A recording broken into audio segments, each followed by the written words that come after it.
Love of Life by Jack London. Part 2. The man cursed, threw the empty gun on the ground. He uttered a cry of pain as he started to drag himself to his feet. It was a slow task.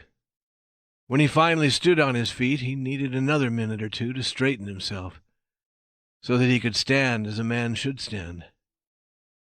He climbed a small hill and looked about. There were no trees, no bushes. There was nothing but grassy, gray plants and some gray rocks and gray streams.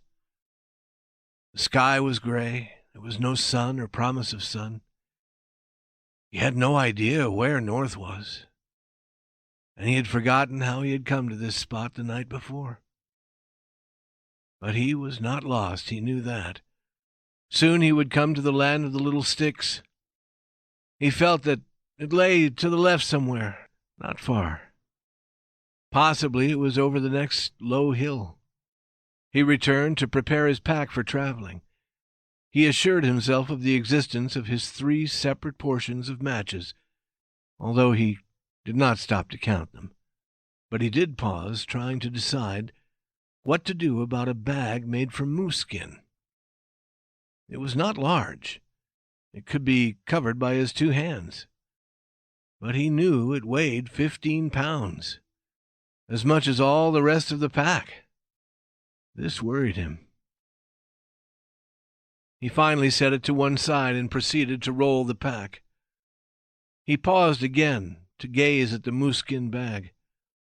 He picked it up quickly, with a quick glance around him. It was as if he thought the cruel wasteland was trying to steal it. When he rose to his feet, the bag was included in the pack on his back. He started walking to the left, stopping now and again to eat muskeg berries. His ankle had stiffened, but the pain of it was nothing compared with the pain of his stomach. His hunger was so great he could not keep his mind steady on the course he had to follow to arrive at the land of the little sticks. The berries did not help his hunger. Their bitter taste only made his tongue and mouth sore. He came to a valley where some birds rose from the rocky places. "Coo, coo, coo," was the sound of their cry. He threw stones at them, but could not hit them. He placed his pack on the ground and followed them as a cat advances on a bird. The sharp rocks cut through his trousers until his knees left a trail of blood. But the hurt was lost in the pain of his hunger. He moved his body through the wet plants, becoming wet and cold in the process. But he did not notice this, so great was his desire for food. Always the birds rose before him. Their cry of "coo, coo, coo" sounded as if they were laughing at him. He cursed them and cried aloud at them with their own cry. Once he came upon one that must have been asleep. He did not see it until it flew up in his face from behind some rocks. He grasped the air as suddenly as the rise of the bird, and there remained in his hand 3 tail feathers. As he watched its flight, he hated it. He felt that it had done him some great wrong. Then he returned to where he had left his pack and lifted it again to his back. As the day continued, he came into valleys where game was more plentiful. 20 or more caribou passed by, within easy shooting distance of a gun. He felt a wild desire to run after them, certain that he could catch them. A small black animal came toward him, carrying a bird in his mouth. The man shouted. It was a fearful cry, but the animal, leaping away in fright, did not drop the bird. Late in the afternoon, he followed a stream which flowed through some thick grass. He grasped these grasses firmly near the root and pulled up what looked like a vegetable. It was round and white. Eagerly he sank his teeth into it. It was tender on the outside and gave the promise of food, but its inside was hard and stringy, and like the berries, it had no food value. Nevertheless, he threw off his pack and went among the grasses on his hands and knees, eating the grass like a cow. He was very tired and often wished to rest, to lie down and to sleep. But he was led on, not so much by his desire to find the land of the little sticks, as by his hunger. He looked into every pool of water, searching without success for things to eat. Then, as the night darkened, he discovered a single small fish in one of these pools. He plunged his whole arm in, but the fish escaped his grasp. He reached for it with both hands and stirred the mud at the bottom of the pool. During his excitement, he fell in, getting wet as high as his shoulders. Then the water was too cloudy with mud to allow him to see the fish. He was forced to wait until the mud had again settled to the bottom. Then he tried again, until the water was again filled with mud, but he could not wait. He took a tin container from his pack and began to empty the water from the pool. He threw it out wildly at first, and so short a distance that it flowed into the pool again. He worked more carefully, trying to be calm, but his heart was pounding and his hands were trembling.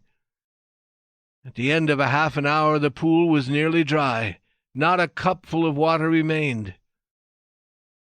And there was no fish. Then he discovered a narrow opening among the stones through which it had escaped into a larger pool, a pool which he could not empty in a night and a day. If he had known of the opening, he could have closed it with a rock before he began, and the fish would have been his. Thus he thought, and he sank down upon the wet earth. At first he cried softly to himself, and then he cried loudly to the uncaring wasteland around him. He built a fire and warmed himself by drinking hot water. Then he built a camp on the rocks as he had done the night before. The last things he did were to be certain that his matches were dry, and to wind his watch. The blankets were wet. His ankle pained him, but he knew only that he was hungry. Through his restless sleep he dreamed of feasts and food, served in all imaginable manners. When he awakened, he was cold and sick. There was no sun. The gray of the earth and sky had become deeper. A cold wind was blowing, and snow was whitening the hilltops. The air about him grew white with snow as he made a fire and boiled more water. But it was wet snow, half rain. At first it melted as soon as it hit the earth, but it continued falling, covering the ground and destroying his fire. This was a signal for him to put his pack on his back and struggle forward. He knew not where. He was not concerned with the land of the little sticks, nor with Bill and the cache under the upturned boat by the River Dease. He was mad because of hunger. He did not notice the course he followed, except that it led him through the bottoms of the valleys. He felt his way through the wet snow to the watery muskeg berries, and was guided by touch as he pulled up the grass by the roots. But it had no taste, and did not satisfy his hunger. He had no fire that night, nor hot water. He pulled his blanket around him to sleep the broken sleep of hunger. The snow became a cold rain. He awakened many times to feel it falling on his upturned face. Day came. It was a gray day with no sun. It had ceased raining. The sharpness of his hunger had departed. There was a dull pain in his stomach, but it did not trouble him so much. He was more in control of himself, and once again he was interested in the land of little sticks and the cache by the River Dease. He cut the remains of one of his blankets into strips and bound his bleeding feet. He used one of the strips on his swelled ankle and prepared himself for a day of travel. When he was ready to pick up his pack, he paused long before deciding to keep the moose skin bag. But when he departed, it went with him. The snow had melted under the rain, and only the hilltops showed white. The sun appeared, and he succeeded in locating the way he had been traveling. But now he knew that he was lost. Perhaps he had wandered too far to the left.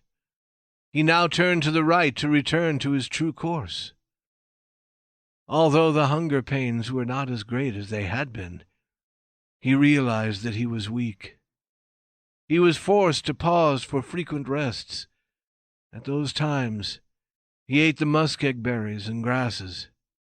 His tongue felt dry and large, and it tasted bitter in his mouth.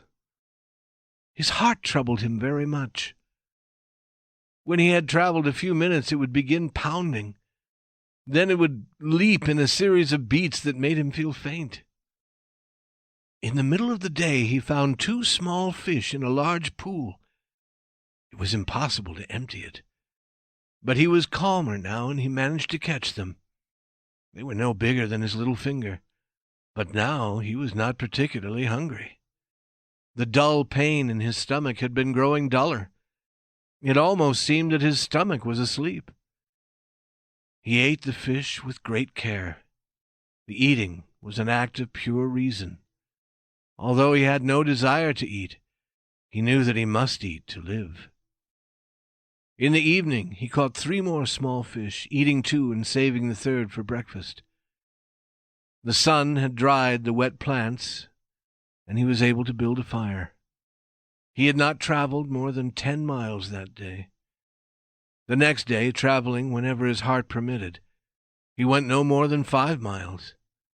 But his stomach did not give him any pain. It seemed to be sleeping. He was now in a strange country, too, and the caribou were becoming more plentiful. There were wolves also. Their howls could be heard across the land, and once he saw 3 of them crossing his path. Another night passed, and in the morning, being more reasonable, he untied the leather string that held the moose-skin bag. From its open mouth poured a yellow stream of gold dust. He divided the gold into 2 equal parts. 1/2, wrapped in a piece of a blanket, he hid among a large formation of rocks. The other half he returned to his bag. He also began to use strips of the 1 remaining blanket for his feet. He still kept his gun, because there were cartridges in that cache by the River Dease. This was a cloudy day, and this day hunger waked in him again. He was very weak. It was no uncommon thing now for him to fall. Once he fell into a bird's nest. There were 4 tiny birds, a day or so old, no more than a mouthful. He ate them greedily, putting them alive into his mouth and crushing them like eggshells between his teeth. The mother bird flew about him with cries of anger. He used his gun as a club with which to hit her, but she flew beyond his reach. He threw stones at her and by chance broke a wing. She then ran away, dragging the broken wing, with him following her. The little birds had not satisfied his hunger. He jumped along on his painful ankle, throwing stones and screaming loudly at times. At other times he struggled along silently, picking himself up patiently when he fell, or rubbing his eyes with his hand when faintness threatened to overpower him. The bird led him across some wet ground in the bottom of the valley. He discovered footprints in the wet grasses. They were not his own, he could see that. They must be Bill's. But he could not stop because the mother bird was running ahead. He would catch her first, then he would return and examine the footprints. He tired the mother bird, but he tired himself also. She lay on her side, breathing heavily. He lay on his side 12 feet away. unable to move toward her.